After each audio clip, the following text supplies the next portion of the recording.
Hey guys, how you doing? My name is Lena. Welcome back to another video. So, I thought I wasn't going to talk about this book anymore, but you see, I've been thinking about it a lot lately. It's probably because it's coming out when you're seeing this video. So today we're going to talk about The Blacktongue Thief again. Yes. When I last talked to you about this book, I was really confused. Do I like it? Do I don't like it? I don't know, and I still don't know. So I'm going to try and put my thoughts into a cohesive form so we can decide together. And maybe this book is actually going to be for you. But I'm just going to tell you the parts that really worked for me and the parts that really didn't work.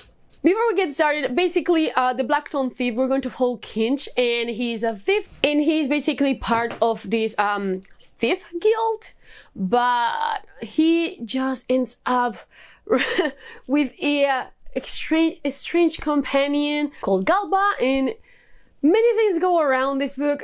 The plot is basically that they are trying to find a lost princess, but that doesn't come around till the end of the book, so that's why it's really confusing trying to explain this book. Let's just start with the good. Okay, I'm not someone who really loves humor in books, but, and huge but, I really like the humor in this book. It was quite a sarcastic humor, and that's the type of humor that I love.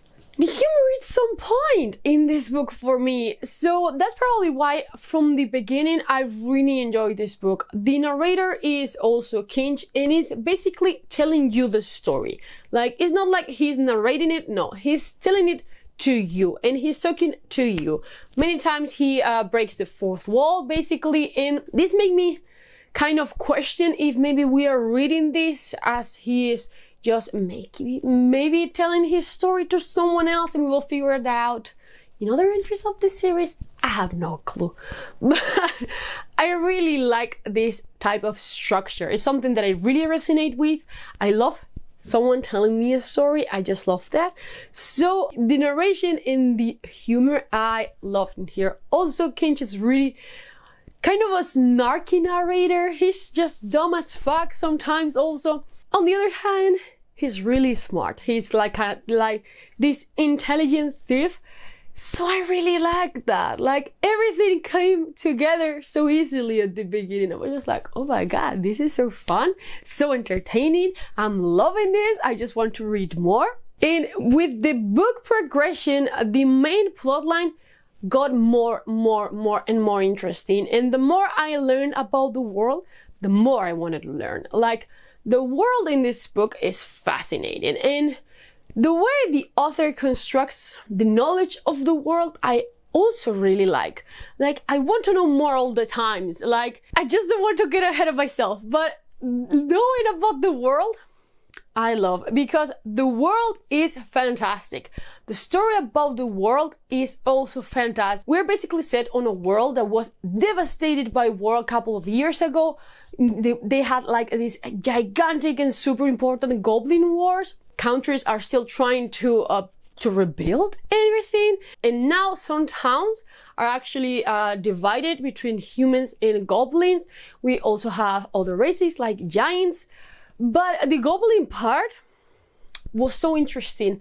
I really want to know more about the goblin wars, because our main character didn't partake in the war, so we only get to know things that are really not lived by him, that are stories from someone else. That part I understand. I will prefer if he was the one that fought and we will learn more, but I understand that we might learn more in next installment, so I'm okay with that. But it was still really interesting. Like, the world, I will read a book entirely only about the world. Like, it feels so complex and so well thought out. Like, I want to know more about this world, like a lot more. So let me talk about some of the characters. I quite enjoyed like our main characters, but sometimes they'll fell a little bit flat comparing them to how well we know Kinch. For example, we have Galba and Dalgatha. I understand that we're not going to meet like Dalgatha 100%. Not trying to get anything spoiled here, so I'm just going to talk this in a descriptive way. But I would really much prefer if we would have just gotten to know a little bit more of Galba. I understand that she's also kind of a more reserved person, so that makes sense. But at the same time, we get so much Kinch and so much Norigal. Did I say the name right? Because sometimes I confuse her with with Morgan in Dragon Age. Like, it was so confusing at first. They were okay. I'm not a character-driven reader, so characters, even though they're still important, they're not something like I'm going to just get 100% in. But I did like Kinch, and because he's the narrator, I was more into the characters, and because we were in his head all the time, I was more into them. Though I have to say, my favorite characters were the assassin and the cat. The blind cat, and once you learn the story behind the blind cat, oh my god, I wanted to cry so bad reading the acknowledgements at the end. Oh, that was so sweet. That was so sweet. I highly recommend that you do that. But that was great. The cat was such a great inclusion. I loved it. Every part that we had the cat, I was so genuinely happy and wanted to read more, and I was so invested. The cat was great. But yeah, also the assassin, I just don't want to explain anything too in detail, but the assassin, I love it. She was such a great inclusion to the story. I just really like it. I wish that we had more of her actually, but her entries were just like so over the top all the time. I just really like it in general. But yeah, they were basically my favorite parts. The other thing that I really like about this book is that it's dark. The world has gone through an extremely dark phase, and even though kind of we have a little bit of hope, everything is so dark and depressing. I just like that we had like pretty dark scenes. Everyone that reads this book is obsessed with this scene in a town with a pool game, like pooling. I get that. I was fucking traumatized with that fucking scene. That was a lot. That was a lot, and I thought it was such a great scene, honestly. Like, it fucking traumatized me and was horrifying, but I loved it. It was kind of the right dark that I like, so I was really happy with it. But still, it was quite dark, so if you don't like dark fantasy, I don't think this book is going to be for you. It's quite dark, kind of borderline in grimdark, so careful. But for me, it's something that I love, so that was another great point for the book. Let's just get into the bad. It's not bad, it's just something that I couldn't connect with. These things are so important to me that, oh, holy shit. So, as I've told you, I love the world. I wanted to know more about the world, but I do not love info dumping. I usually don't mind info dumping. Like, I could accept it. I just not going to hate it. But this book overused info dumping a lot. Like, holy shit. We were in the middle of a battle and he would just go away in his fucking mind to tell me a story about another part of the world. And it was done so many times that sometimes I was completely lost in the book. I was just like, wait, what were we doing? Like, weren't we in a fucking boat or something? But yeah, it would just do this constantly. Like, I like that at the beginning of the book because Kinch was basically doing nothing. She was just going from town to town and going from tavern to tavern. So I appreciate that info dumping in the beginning because the world, again, is so interesting. But when you cut the main story in the action just to put more information, that doesn't work. That doesn't work. And instead of doing it less, I felt like it did it more and more and more and more throughout the book. So I was just like, am I losing my mind? So that was really bothersome. Sometimes I was really into the story. We would get an info dump and I was just like, okay, you know what? I'm done with reading for today. Like, I'm done. So it's weird. This is so weird. A thing that it's kind of related to this is that many times it would also skip action. So I understand that when you have someone telling the story, they already know the come up of whatever battle they are doing, whatever thing they're pulling off.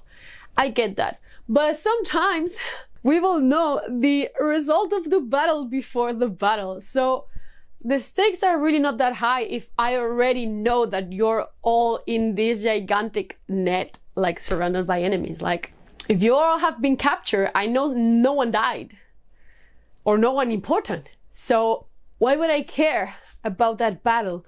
You know, so it's a mix, it's a weird thing, because I do believe that sometimes it was really well done when we will have like the present time of them being kind of captured, and then kind of flashbacks and different scenes from the battle and how it got wrong and why they were captured. Sometimes I like that, but others I was just really bothered. Just like, I don't care. Show me the action, please. I've been reading info dumps for 20 damn minutes. Give me a little bit of action. So sometimes I was really bothered by that.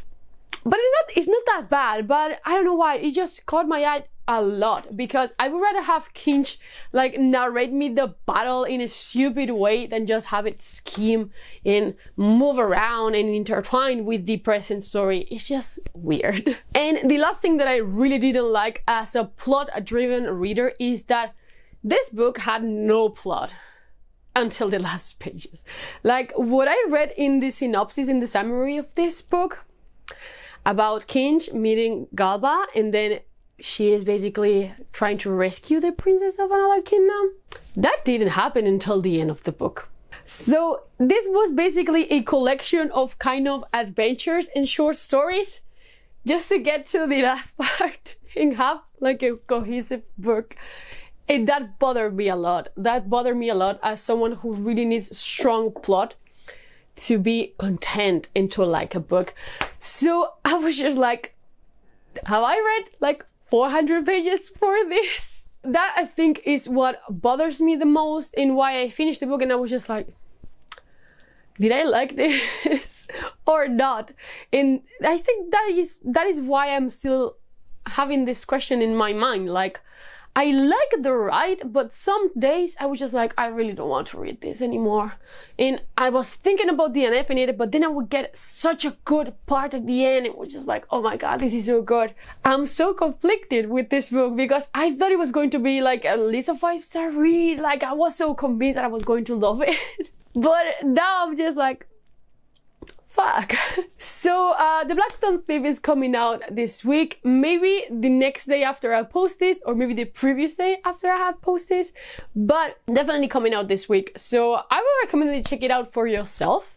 I ended up giving this like 3.5375 because I'm so conflicted still, but I will probably just check the sequel when it comes out, because I'm kind of curious enough. We have established the characters, and maybe we'll get more plot, and that will be just like happy with that. I just don't know. I will 100% check it out because I'm really curious, and I will love a book just about the story of this world. My guy, like, I will love that. I love the world. It's just so cool. But yeah, I am planning on reading this. I know many people have tried to get an arc of this, and many people are really excited for it, and I understand. It sounds so great. Yeah, that's going to be all for my conflicting feelings. So, as always, I will see you in the next one. Bye.